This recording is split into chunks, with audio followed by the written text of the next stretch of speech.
bring in her first interview since the breaking news on the CBOE approval for a spot Bitcoin ETF, ARK Invest CEO Cathie Wood. Cathie, let me get your reaction on this news. Your ARK Invest is the first application that is listed on the CBOE site to trade tomorrow for this historic first spot Bitcoin ETF. What have you heard? Can you confirm anything? You've got it right. CBOE did announce that.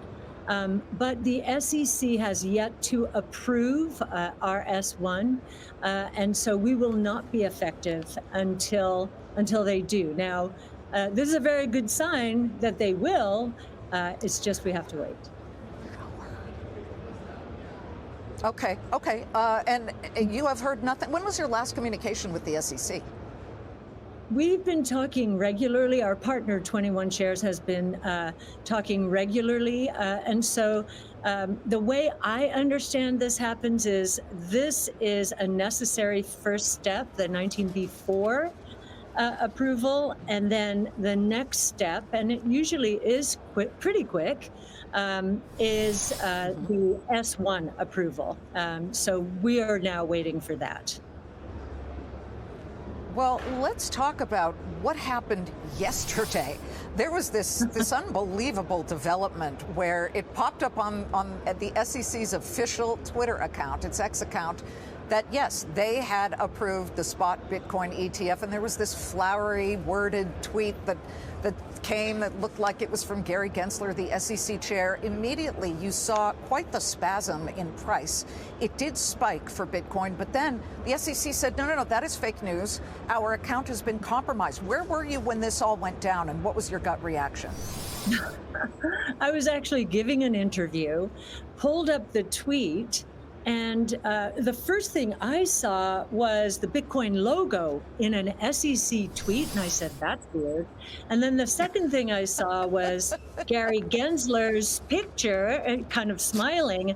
That seemed to be a disconnect to me. So, but we were at the same time, I was with Ophelia, who is our partner at 21 Shares, and she was getting communication from the CBOE that seemed to be true, or that something seemed to be, about to break. But it turns out it was a hoax or a hack. Well, there is quite the Hunger Games rush for this thing. And Standard Chartered put out some numbers, and they said that this could bring in $50 to $100 billion this year alone. These ETFs could draw that much interest and activity from investors. That leads me to fees, Cathie. You guys have cut your fees. I guess it's pretty specific here, but let's just call it this. ARK and 21 have lowered the spot Bitcoin ETF fee from 25 basis points down to 0.21 basis points. And that would be after the waiver period of 6 months or $1 billion of investment. What's the reasoning behind this? Is it sort of to allure more investors and beat out the BlackRocks and the Fidelities and the Bitwises of the world? Yes, well, we have always considered Bitcoin a public good. This is a technology and a new asset class. When we say public good, we're talking about effectively a financial superhighway. And we are not looking to maximize profits on this. We have other funds that are actively managed to serve that purpose. This, we want to make sure we provide access. We've from our founding, and by the way, we were the first public asset manager to give our clients exposure to Bitcoin in 2015 when it was $250. But since our founding, we've been all about, and we think it's only begun.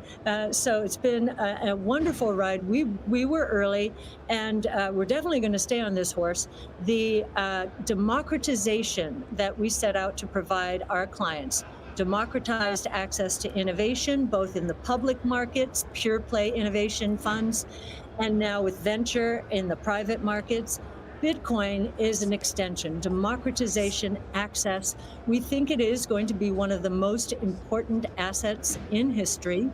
It is not only it not only represents a technology, the technology that was never built into the internet in the early 90s when the internet was evolving, because no one thought commerce or financial activity would take place. Finally, that's happening. So more can happen peer to peer. And it is a new asset class. So a very big idea. Yeah, for our viewers that are listening on XM 113 in the car, and I say that because we got a lot of comments yesterday. Liz, we want to hear more about the tech, but we can't because we're in the car. We want to see it, but Bitcoin right now up about 1% to 46,222. Cathie, I noticed that Coinbase, you've been an acolyte of Coinbase, certainly. You've recently sold about $20 million worth of Coinbase shares. That seems a little counterintuitive to some people. I mean, wouldn't you want to be heavy in Coinbase just as these ETFs come to market? Yes, well, we bought Coinbase when there was a lot of controversy around it, especially SEC-related controversy. And I think the stock dropped into the low 30s. You can see it's up fivefold since then. It had a massive move last year. And so we're doing what portfolio managers do. We take profits in stocks because we see other opportunities for example, in the multi-omic space. Before the JP Morgan Healthcare Conference, we're looking at stocks that have been severely depressed, and we're saying, we think that we should reallocate some of our assets, Coinbase has been a great stock, into some of these names that have been hit so hard. So it's purely portfolio management. Cathie, it's great to have you right at this moment when everything is developing and breaking. And we did hear from Ellie Terrett, our producer here at Fox Business, who knows so much about crypto, that the Bloomberg terminals have a bunch of these, including yours, listed and ready to trade for tomorrow. So give us a call. Keep us posted if you hear from the SEC. But it's been a rocking and rolling time, certainly. Thank you. Oh, it's been fun. It's been fun. Thank you so much.